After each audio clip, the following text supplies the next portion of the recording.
Hi Scorpio, Happy New Year. So this video applies to anyone that has a moon, sun, or ascendant in the sign of Scorpio. So let's talk about how Mars came into your first house of self on the 3rd, Scorpio.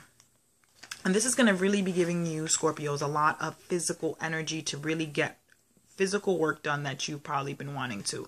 So when Mars moves back into your sign, and Mars is your ancient ruling planet, so it's really back at home here.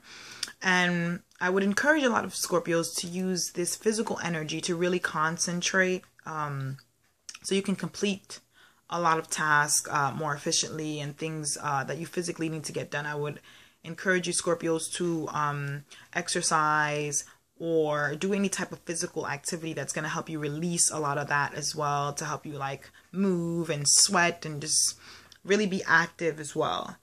On the 8th, Mercury, the planet of communication, went retrograde in your 3rd house of communication. So a lot of you Scorpios could be really reconnecting with family members and cousins and siblings and just your neighbors, also to people in your immediate environment that you really see every day. So also too, with Mercury retrograding, a lot of you may have people from the past re-enter your life as well, because Mercury is all about, when it retrogrades, it's all about revisiting, reflecting, reevaluating, and it's not really about initiating any real action, because you're really just thinking more so in this area of your 3rd house. And also too, you might be looking at the way that you think, your thought patterns, and how you can probably change that, because we also have a new moon happening on the 9th in your 3rd house, along with Mercury retrograding here, and your ruling planet is in your 3rd house. So there is a seriousness to this transformation, but there's also your emotions are here, and Mercury's retrograding, so you're really mentally thinking about how it is that you can change areas in this house for you, Scorpio. And then on the 20th, we have the sun that's going to move into your excuse me, your 4th house of home. So your domestic affairs and your relationship with your home and what's happening in the home. A relationship also with your roots. 4th house rules mother. So there's going to be a real big light shed on that area of your life. We're like kind of focusing more so on that too. And Mars is here. So, excuse me, Mars is here in your first house. So I would really encourage some of you Scorpios that if you would like to do some renovation in the home, some changing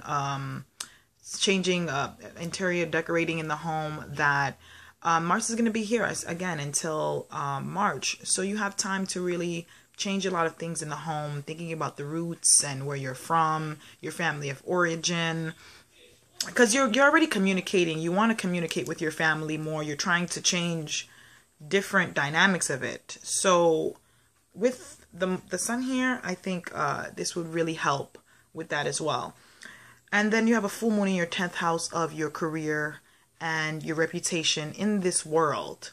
So about your career, what have you been working on for some time now that will probably show some type of fruition if you've been working hard at something for your career or just your reputation. It can also symbolize your father and what it is that the relationship or emotional connection between your work and your reputation. So a combination really happening in this 10th house of yours. And then on the 25th, Mercury goes direct in your 3rd house. So whatever it is that you were revisiting or rethinking or fine-tuning while Mercury was going retrograde in that sign, in that house, excuse me, your 3rd house, you can kind of like set a practice to really kind of do it now. If you thought about reconnecting with a cousin and it happened during the Mercury retrograde, you know, Pluto's here with this Mercury retrograde, and so is a new moon. So I would think a lot of the communication that you're going to be having during this Mercury retrograde would probably be communication that you've been really thinking about and really trying to set your emotions into it. It's more of a private intention with that new moon on the 9th. So it's really like I'm setting intentions on that as well. So again, with Mars in your 1st house, take initiative in any physical activity that you have to do. It would really help for the remainder of the year, things that you have to get done to do them. So Mercury's going to, Mars is going to be here giving I'm recording this during a Mercury retrograde, so excuse me if my words are not probably coming out the way that I would probably like them to. But anyway, Scorpio, I'll see you next month. And write comments about how your month went. I would love to know what happened this month, how your Mercury retrograde experience was, and just feedback. I would really like that. Again, Scorpio, I'll see you next month.